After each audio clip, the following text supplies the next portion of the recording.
Everybody, welcome to Tim's Vinyl Confessions. I'm Tim Derling, and we have assembled here guys that have all been on here before many times. I don't think we've been on all four of us together. So we've got Bug Campbell, we've got Chez, we've got Will. Uh, Greetings, gentlemen. Hello. Hey Good day, Tim, hey Tim. guys, pleasure. And we are here based on this hat that I got for my birthday this year, Nice. vintage 1974. We are here to do the our picks for the top 10 albums from the year 1974. We're going to do some honorable mentions first of all, and then we're going to get into the main top 10.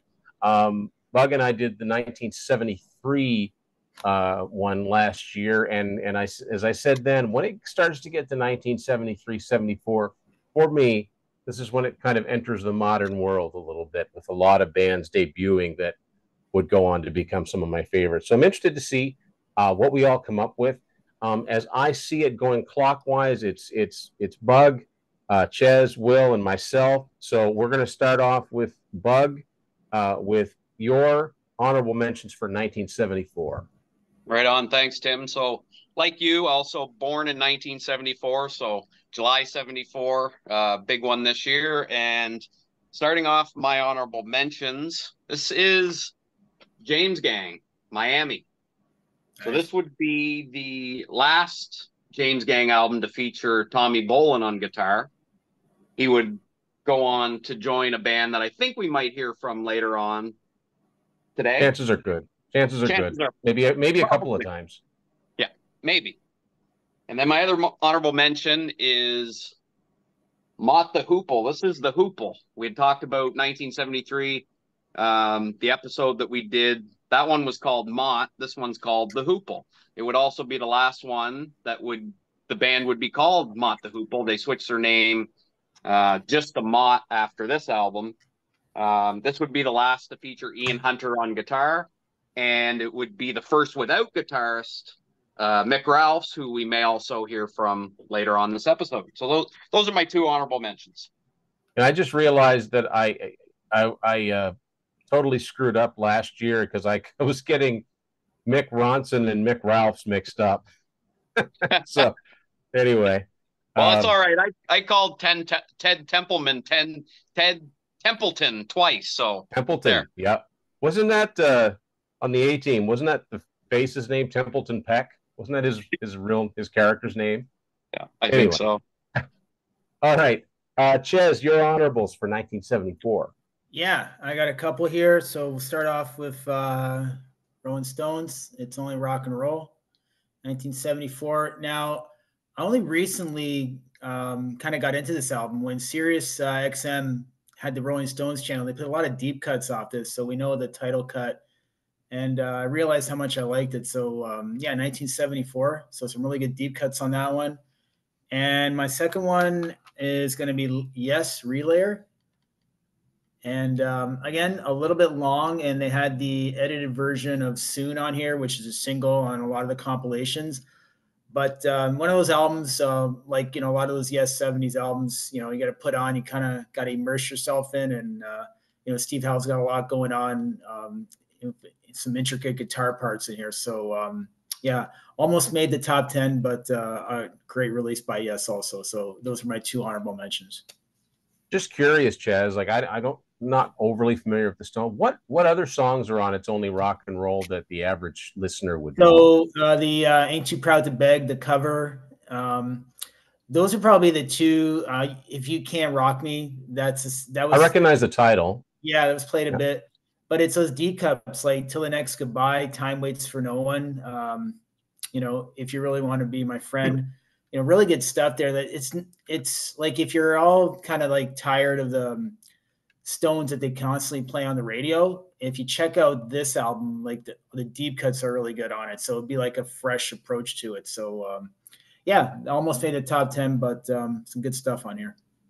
Not to mention the fact that Twisted Sister do like a super heavy, fast version Just of It's Only Rock and Roll yeah, live. was Yeah. just playing that the other day. I love that version. Yeah. Yeah. Okay, well, your honorable mentions. So I never really had any. I have one that it's not going to count for the list, so I left it off. But Sweet Desolation Boulevard, I believe came out in 75 in Canada, but 74 for them. So that would be my honorable mention, but I left it off my list. I think that Sweet albums in the UK and the North America were kind of confusing for a while, a little bit like the old Beatles Yeah, I believe it came albums. out in 75 in Canada, so I And I left think it it's a off. different track listing. I think the Canadian version is more of a comp, like TNT or hot TNT / high voltage. I think it's kind of like that. Yeah, so I left it off. It wouldn't have been like number 3 or anything. So that's just my Okay. honorable mention. All right. So I got a couple of honorables for 74. First one is the second Montrose album, Paper Nice. Money. This was the second and last one to feature Sammy Hagar on vocals. If you're a Hagar fan, watch this space. I found this one not too long ago. This is actually sealed, and it's a Canadian copy. Now, last year on the 73 video, this was my number. The first Montrose album was my favorite for 73, and I think Bug rated it pretty high too. Unfortunately, this album isn't nearly as strong as the debut. Although I Got the Fire is a fantastic song. Hardcore Iron Maiden song, our fans will know that song. I think they did a couple of versions of it. I think they did one with Paul Di'Anno and one with Bruce Dickinson. And the title song Paper Money is good too. It's got the Dreamer is a heavy one. It's not as, it doesn't have as clear of production sound, and it just song for song, it just isn't as good. But I wanted to mention it as an honorable. And my second honorable mention is Second Helping, the second album from Lynyrd Skynyrd. Nice. Rather beat up copy here. Of course, this has Sweet Home Alabama, which we've all heard to death, but I also really like Call Me the Breeze, their version of the J.J. Cale song. One of my favorites I like the music, but for its irreverence is Working for MCA. I love the fact that they wrote a song about their record company. Yes. I just think that was so ballsy of them to do back then. It's got the Ballad of Curtis Lowe, Needle and the Spoon. You know, a lot of the songs in this album became like live staples for Skynyrd. Those are my two honorable mentions. So now we're going to get into our actual top 10s for the year 1974. And what we're going to do this round is we're going to go 10, 9, 8. So over to Bug for your 10, 9, and 8. So for number 10, this is the debut by Judas Priest. Now this isn't quite the mighty Priest that we'd come to know and love, but this is their debut album on Gull Records. It was produced by Roger Bain, who did the first 3 Black Sabbath albums. Highlights on here would be Never Satisfied and the sprawling 8+ minute Run of the Mill. So that's Judas Priest. I got that actually from a guy that we both know, Tim, Chris Kimball, who gave me, he said he had a few albums, and he said if I wanted them, I could help myself. One of them that I knew he had that I wanted was Iron Maiden's Live After Death. But when I went to pick up the small stack, this was in there. So that's my number 10. And of course, that's got the bottle cap cover, which was later replaced. Right. Although my understanding is that they're doing a reissue of that. Yes, they are. Number 9 for me, this is Stormbringer. Nice. By Deep Purple. This would be the second Mark III lineup featuring Coverdale and Glenn Hughes. And of course, Richie would leave for the aforementioned Tommy Bolin after this album. Favorite song on here, Lady Double Dealer. Highball Shooter, also an excellent track on Stormbringer, number 8. And won't have much to say about this. Tim kind of just said it all. Montrose, the second was Sammy Hagar, Paper Money. I did want to mention the Dreamer. Besides I Got the Fire and Paper Money, the Dreamer would be my favorite song on that album. Well, those are my first 3. I'm actually kind of surprised. I thought I'd be the only one that talked about Paper Money, so that's kind of cool. I will say this too. It took me a long time to find Paper Money. It's nowhere near as common as the debut. No, I think I had to send away for the cassette back in the day. Yeah, I found it flipping through over back when Second Spin was open down in the old Mazookas building in Fredericton. Yeah. Found it just flipping through the stacks there, just came across it and Couldn't leave it How much behind. more bland an album cover can you get? I actually had that on my notes. Whoever designed that album cover, I hope they didn't design any other ones because it's brutal. Yeah. Okay, Chez, you're 10, 9, and 8. Okay, so number 10, I'm gonna go with Slade in Flame. And we know Slade and what Quiet Riot did with them kind of launched their career. Very popular in the 70s in the UK. And then, of course, they had their resurgence in the 80s when Quiet Riot covered them. So this album right here is interesting because they made an accompanying movie to go with it. So the album kind of works as a soundtrack. It's got two of their most famous songs on here, which would be Far, Far Away and I believe, yeah, So Far So Good. But what's interesting about this and that film they made with it, so the band is in it, and this reissue comes with the film. You know, you would think it was like a big kind of party film, but it's not. Like they play the band, but they call themselves In Flame. But it's more like a crime drama about the seediness of the record industry in the '60s. So it's quite interesting to watch. It's not what you would expect. It plays out like a crime drama almost, and like how the shifty like the record world can be. So, yeah, I'm going with my number 10, Slade in Flame. Really interesting. Like, Yeah. So you're saying it's better than Kiss meets the Phantom of the Park? Yeah, it's got a little bit more of a script there that makes a little bit more sense. But yeah, really interesting. So if you can find that with the reissue with the film, it's worth checking out, and the album's great. So I'm a big Slade fan, 70s and 80s. So I was happy to get this one. Number 9, Bug already mentioned it. We're gonna go Deep Purple, Stormbringer. A classic. Great tracks on here. Might be hearing from them again later on, but again, I love this era of Deep Purple because it introduced us to the David Coverdale. I'm a huge Whitesnake fan, and kind of like led us off into all of that great music that came there. And really enjoy this one. And number 8, probably another one. Probably won't have to say too much about. Show a vinyl here. We're gonna go Kiss, Hotter Than Hell. And I guess over the years, of course, those early Kiss albums, took flack about the production.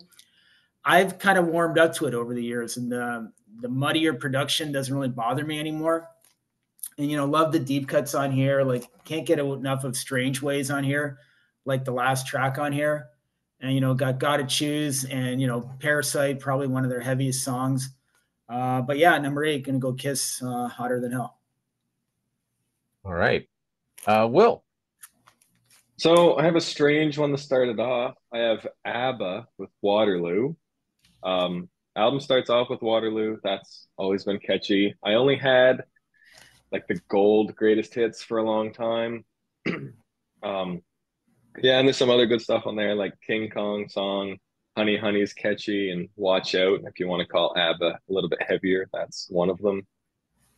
Number 9, an album I've just been getting into for this list.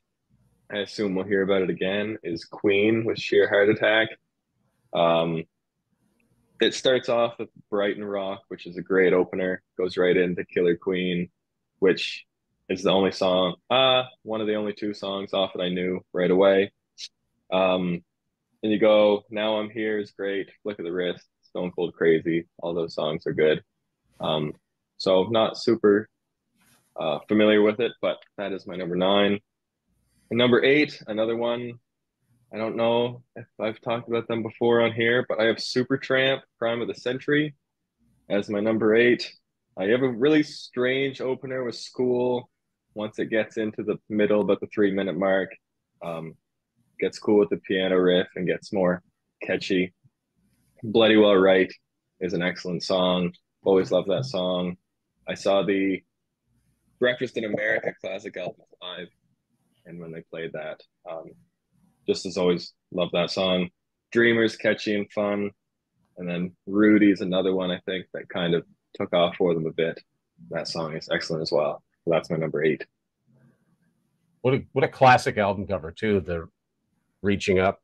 I mean, you just sure. As soon as you said Crime of the Century, I'm picturing the cover. Yeah, cool. Okay, so my 10, 9, and 8. One of these three albums has already been talked about. So starting off, Hot, Hot, Rip and Destroy. Second Kiss album, Hotter Than Hell. This 8-track was owned by somebody named Ramos or Ramos. Is that you, Ernesto? That's your last name. I don't think so, though. He wouldn't part with this. This is a really old 8-track on, it's Casablanca, but it's Ampex. And yeah, I mean, that's surprisingly like really, really heavy stuff on here for 1974. Watching You was always, Watching You I first heard on Alive 3, but I've always been a big fan of that song. Parasite's fantastic. Let Me Go Rock and Roll is a fun, it's almost sort of a precursor to Rock and Roll Night. Strange Ways is really cool. It was an Ace song, but Ace wasn't singing the song, so Peter sang it. It's got Coming Home on it, but I never gave this song a second look or a second listen or thought until I saw them do it on Unplugged, and I love the Unplugged version. And of course, the title song, All the Way, is cool. You can find, I think it was just within the last few years, Greg Renoff was talking about it. You could find Kiss doing All the Way Van Halen covering All the Way by Kiss in the early club days, which is kind of cool. It does have a very claustrophobic, weird production, but I don't think it would sound the same without it. You kind of expect it when you put this on. So that's my number 10. Number 9 is a debut, and yeah, Bug already mentioned the guitar player Mick Ralphs. So this was a super group of sorts. Well, no, it was totally a super group. Bad Company, first album, 1974.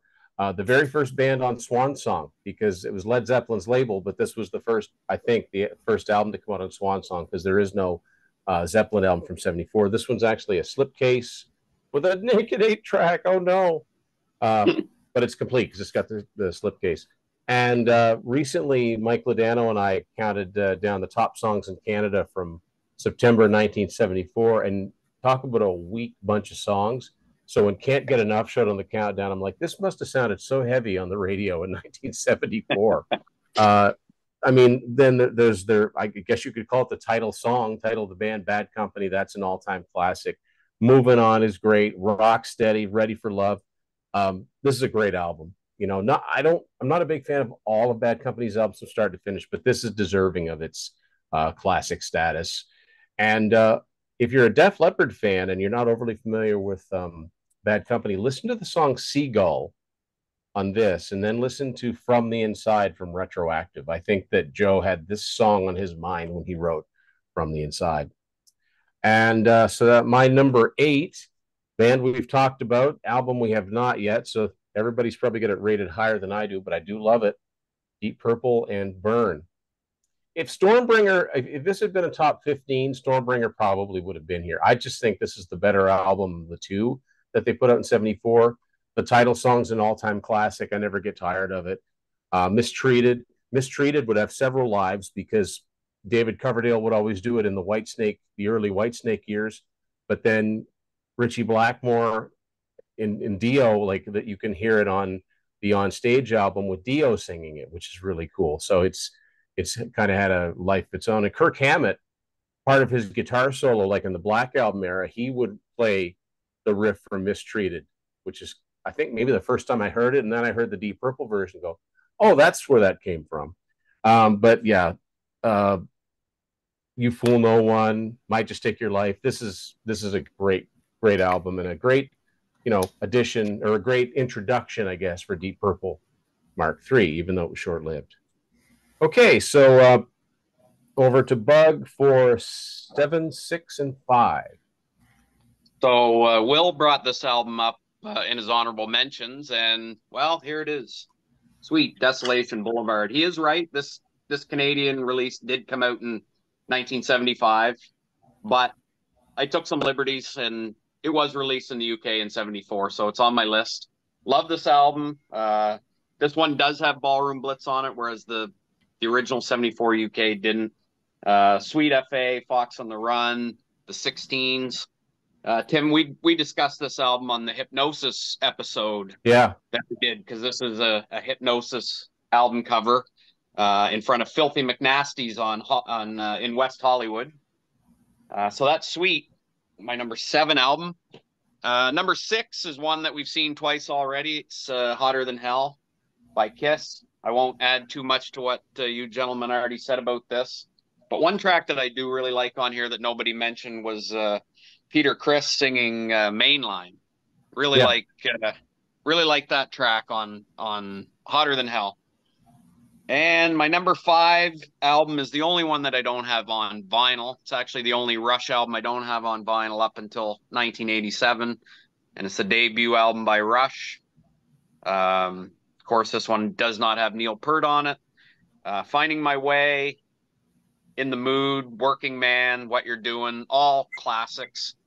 But yeah, Rush, debut, 1974. I'm holding out for a Moon Records copy. Oh, Marty had one. Marty had one at Livewire for a long time for like $1,000, I think. Yeah, I bet he did. Yeah. Cool.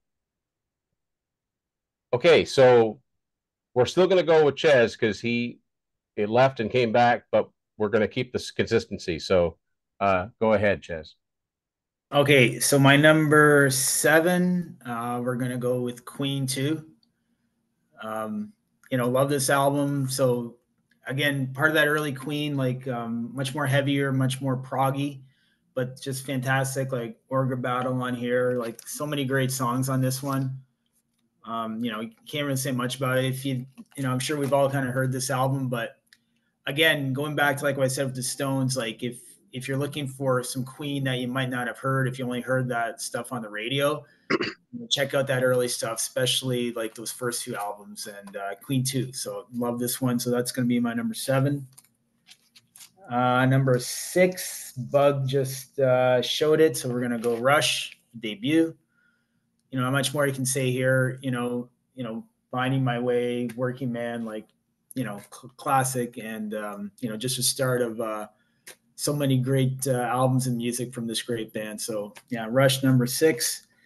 And another one that was already mentioned, and we're going to go with Bad Company, the debut. I've got the deluxe version here with 2 CDs. But one song that I've always loved there, of course, all the classics on here, Rock Steady, the title track. I always love that song, The Way I Choose. I always thought that was a nice deep cut there.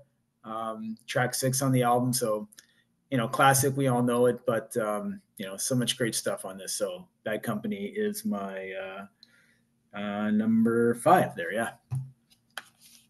Okay, Will. So on the trend of stuff that's already been mentioned, I have at number 7, Montrose, Pay for Money. I think the album starts off really good with Underground, goes in the Connection, which I don't know if that was the right choice for a Stones cover or a cover at all. I definitely would have plugged it second on the album, just the way that this track listing goes. I do like Starliner as an instrumental piece. I really enjoy that. I think going back to the album cover being bland, I think the album should have been called I Got the Fire and kind of went that route with the artwork.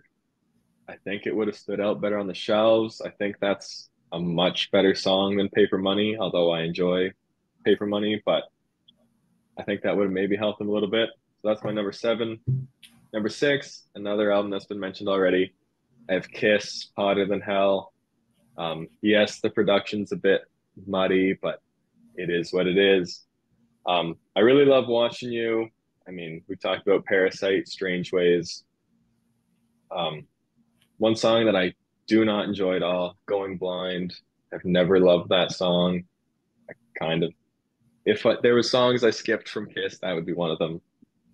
But that's my number 6. And number 5, something new. I have Blue Oyster Cult with Secret Treaties. Nice. It's a bit different, but there's a lot of good stuff on it.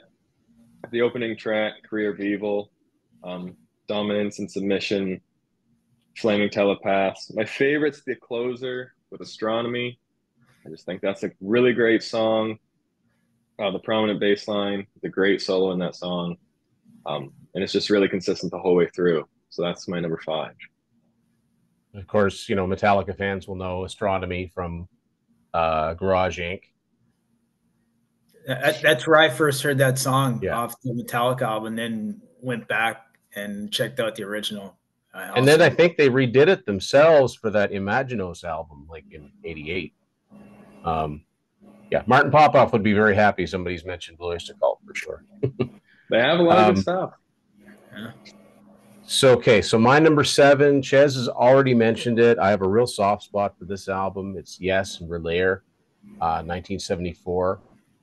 The thing about this album is like it follows up from Tales from Topographic Oceans, which is a double album, and it's a hard listen because it's 4 songs stretched over 2 vinyl, and it's like there's some cool parts, but it's just so meandering, and this album isn't all that different because it's got 3 long songs on it, but it is a little bit shorter, and I find the songs more memorable. Like Gates of Delirium I just think it's fantastic. I've always wondered if Rush didn't get the idea for Bytor and the Snow Dog from this song, because obviously they were influenced by Yes, and there's sort of a battle that takes place, not unlike Ogre Battle by Queen.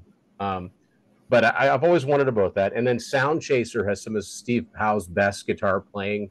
There's parts where he's just playing like solo himself. And it's just really cool. It's a very strange album. There were no, there's no radio friendly here except for that edit of Soon, which is part of the Gates of Delirium. But, there's no Roundabout. There's no I've Seen All Good People. There's none of those songs on here. But I've really liked this album.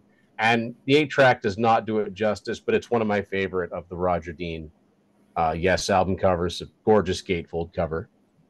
Next up is an album that's been talked about, Queen Sheer Heart Attack, their 3rd album, second one for '74. And yeah, I mean, Will kind of nailed it. It's, the opener, Brighton Rock, is an incredibly fast, tricky song, but then it goes into like this awesome Brian May solo piece by himself where he really demonstrates the whole echo thing, where he like plays something and then he'll play along to the echo after it, and he would develop that on stage.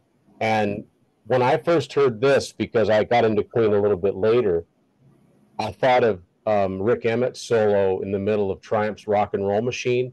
He must have been influenced by Brian May because of the echo and delay. Not to mention Steve Howe. When I hear all those acoustic bits that Rick Emmett does, they sound like Steve Howe to me now. But yeah, the big hit single out here was Killer Queen. That was their breakthrough worldwide. That was their first big hit in the U.S. Now I'm Here is kind of more of just a straightforward rocker. I really like, I like In the Lap of the Gods, but I like the In the Lap of the Gods revisited at the end. That's sort of almost a precursor to We Are the Champions in some ways. But it's got it's got those quirky little Queen songs, those short little ones like Bring Back That Leroy Brown and Misfire and Dear Friends. Def Leppard, Rick Savage does Dear Friends on, it's not on the Yeah CD, the regular version, but it's on the bonus CD that came with that. Yeah. Obviously, they were big Queen fans. And yeah, I mean, Stone Cold Crazy. Metallica did not have to do much to that song to make it into a heavy thrash song. And this is 1974. So, and my number 5, of course, I'm going to mention this band. I love them. I wrote a book about them. It's a debut from Kansas. Another debut album. And this introduced the world to, probably America's premier progressive rock band. It's got Can I Tell You? It's got Journey for Mariabron, which is like an epic, as is Balex's Death of Mother Nature Suite, which is quite heavy in parts. It's not my favorite Kansas album, but it's a really, really good start. They were tight and really, really professional sounding right from the get-go. Those are my 7, 6, and 5. So now we're into the heavy hitters, 4, 3, and 2. So Bug, show his. All right. So this one has been mentioned already. The debut from Bad Company. I won't say any more than what's already been said, but just to tie in the Mott the Hoople angle, if you haven't heard Ready for Love, it's on All the Young Dudes from '72 by Mott the Hoople. So if you haven't heard that, check it out. I don't think I knew that. I knew Mick Ralphs was in Mott the Hoople, but I don't think I know he brought that song with him.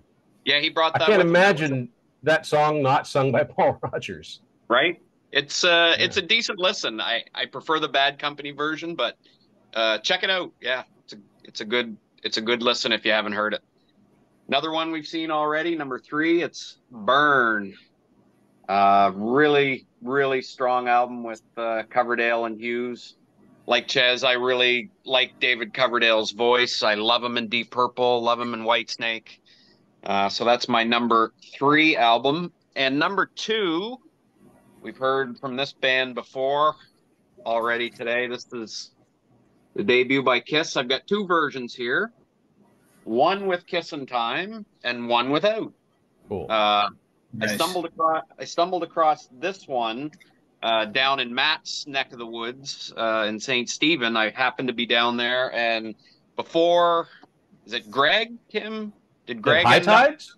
Yeah, so before High Tides, there was a record store on Main Street in St. Stephen, just before Greg bought out the inventory and opened. Oh, yes. Yeah, Chad told me about that place. I'd never been, didn't make it there, but the only time I made it there was a box of records on the floor, $2 each, and I was rifling through a bunch of garbage until I came across the debut by Kiss without Kissin' Time.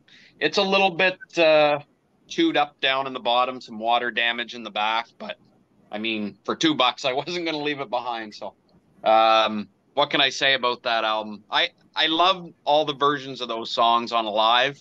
Alive is probably one of my favorite albums of all time.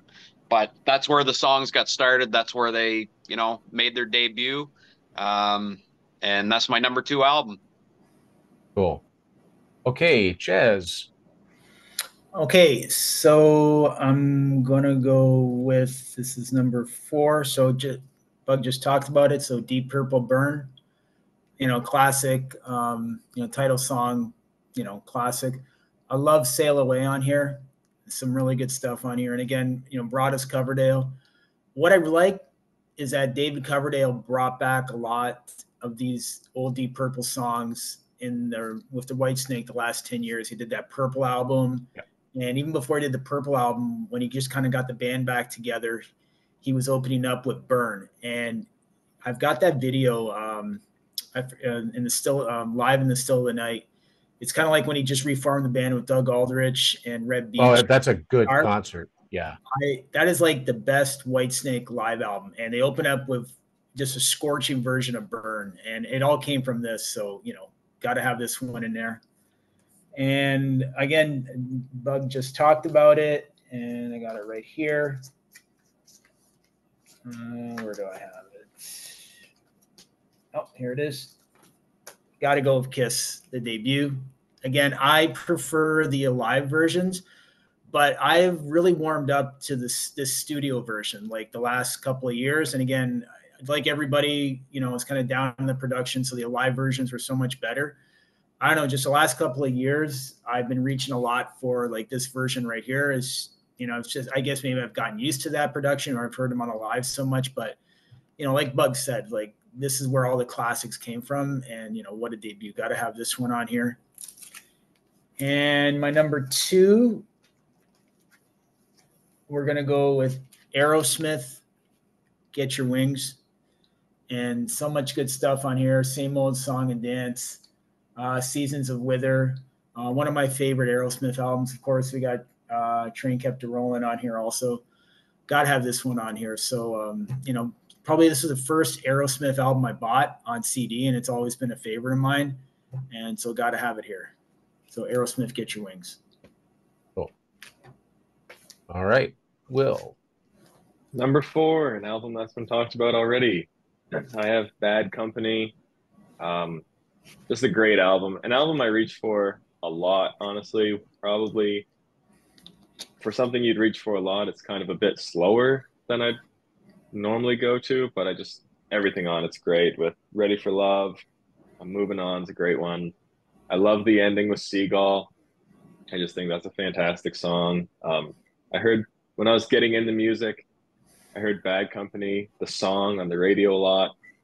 And that's kind of what introduced me to them. And then when I heard Can't Get Enough, when I finally found the album, I believe in like the $5 bin at Walmart, I was kind of recognized the song from before, fell in love with it, and just have loved the album from then. So My number three, debut album for Kiss. I wish I could have put this higher. I absolutely love it. It has all the Kiss classics with Strutter. Firehouse was my favorite Kiss song for a long time when I was getting into them. I listened to that a ton. Cold Gin, Deuce, Black Diamond. Uh, just fantastic, as everyone said already.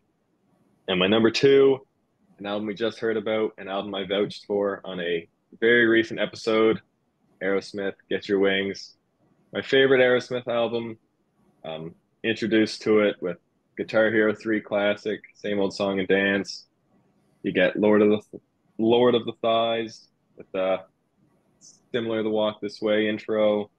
SOS Too Bad's excellent. Train Kept a Rollin', my favorite Aerosmith song, right in the Seasons of Wither. And closing with Pandora's Box, love that song as well. Just that, though, that and Kiss are very close. I gave Aerosmith the edge because it's my favorite Aerosmith song. I think the debut for Kiss is not my favorite Kiss album. So Aerosmith got my number two spot.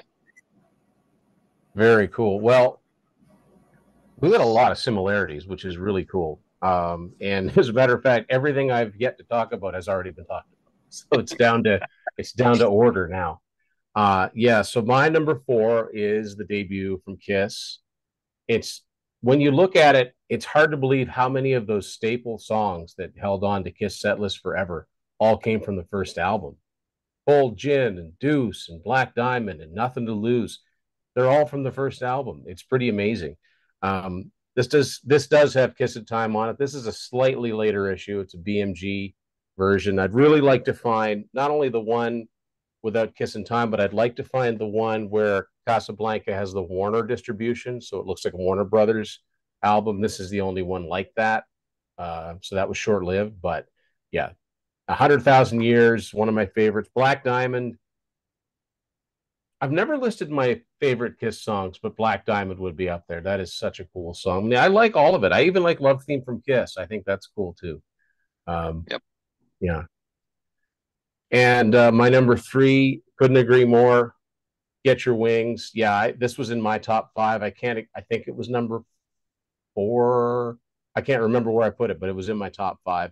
Great album. The band already sounds like themselves. Steven Tyler sings like himself on here. The Wings logo, a primitive version of it, appears for the first time. And the songs are just fantastic. And even some of the lesser known ones like Spaced and Woman of the World are just really, really good. Seasons of Wither is one of their best slow songs. That's how you do a slow song right, in my opinion.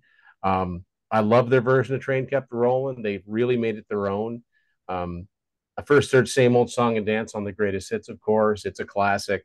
But yeah, this is an album that you could put on for someone that, I mean, conceivably, you could put it on for someone that had never heard any of the songs on here if they've just heard the radio hits, and they would know this was Aerosmith right away and hopefully get into the album because it's really good. And my number two, number one and number two were tough, but my number two is the debut Rush album, signed by the legendary Donna Halper, because she was the influential DJ in Cleveland that was directly responsible for getting them signed to Mercury. She played Working Man on WMMS, got them signed.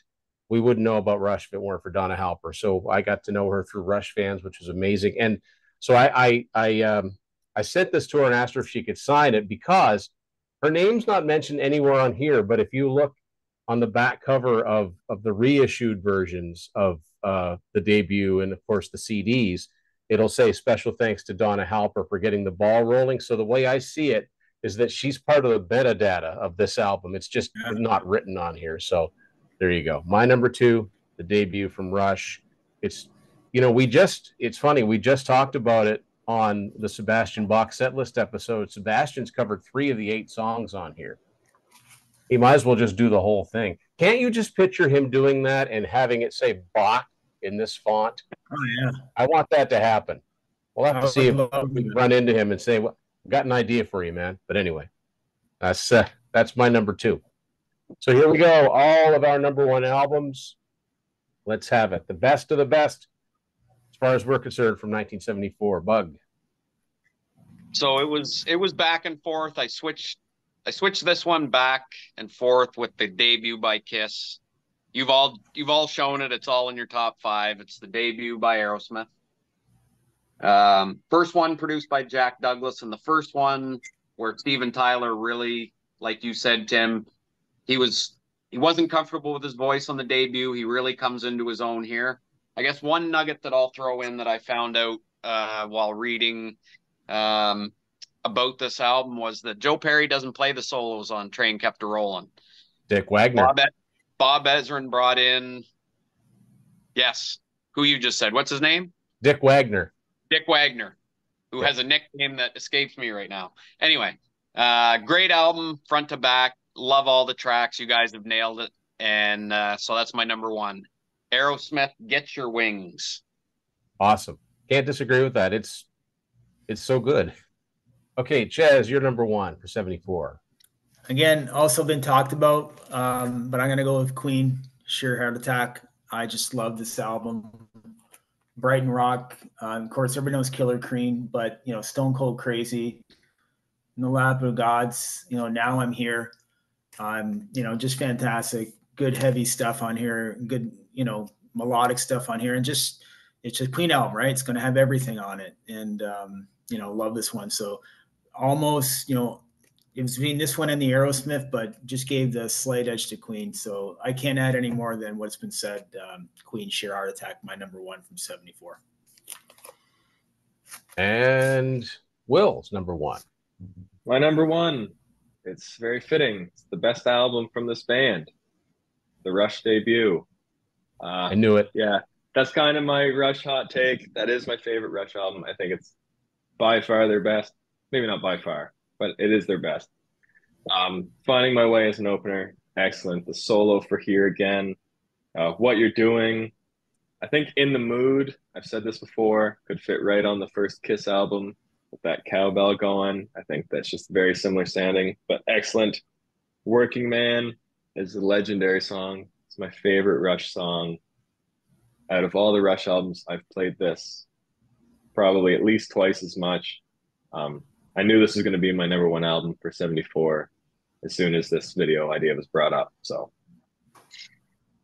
I think I did too. I've always known you were a huge fan of the album. It was my number 2. So yeah, it's awesome. But my number 1, people probably figured it out, is Queen 2. I think this is an amazing, not just album, this is an amazing piece of work. It's kind of a concept album. There was the white side and the black side, light side, dark side. The problem is with the 8-track is that the tracks are all out of order. It starts with The Loser in the End, which if you know that album, that is not an opening track. It's a Roger Taylor song. But the way it starts out with Brian May's guitars in Procession and then into Father to Son, it's just a beautiful, beautiful opener. But yeah, I mean, Ogre Battle is one of the heaviest Queen songs, and Freddie Mercury wrote it, which is kind of neat because usually Brian May wrote the heavy Queen songs, but Freddie Mercury wrote Ogre Battle, and that's as heavy a riff as anything. But parts of March of the Black Queen are pretty heavy, and I will say that parts of March of the Black Queen, I think that they expanded on that and eventually led them to Bohemian Rhapsody. There were no big songs off of this album worldwide, but Seven Seas of Rye was a big hit single in the UK, and that's one of my favorite Queen songs too. That's just got that awesome piano melody at the beginning, and then Brian May's guitar is just dead on. This whole thing though is so cool. It's got that little, I guess you could call it a mini suite, because Ogre Battle goes right into the Fairy Feller's Master Stroke, which is kind of a tongue twister, and then finally to the ballad Nevermore. Yeah, it's a great album. Sheer Heart Attack's great too, but Queen 2, there's something special about it because it almost begs to be listened to in one setting. And also there's no songs on it that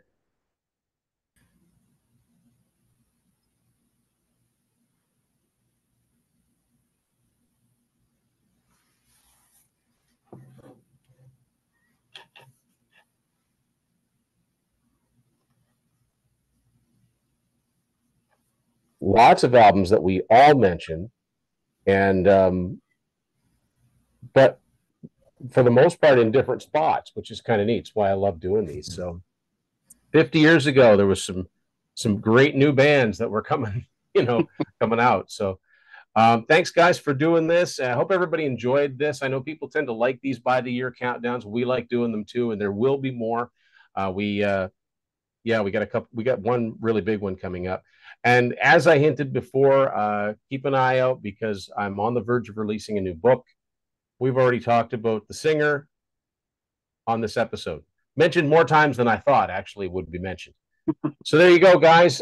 Thanks, Bug, Will, and Chez for doing this. Of course. And I want to thank everybody out there for watching Tim's Vinyl Confessions. Chez, you want to say something? Oh no, I just want to say thanks. It was a pleasure and had a lot of fun. And what a great year, 74. Thanks a lot, guys. Appreciate it. Absolutely. And Chez, I do want to mention, I wasn't going to say anything, but I got to mention that thank you for coming in at the last minute and knocking it out of the park. Oh, thanks so much. It's my pleasure. Always a pleasure to be on with you guys. Thank you. All right. Thanks, everybody, for watching this episode of Tim's Vinyl Confessions. We'll see you later. Go listen to something from 1974.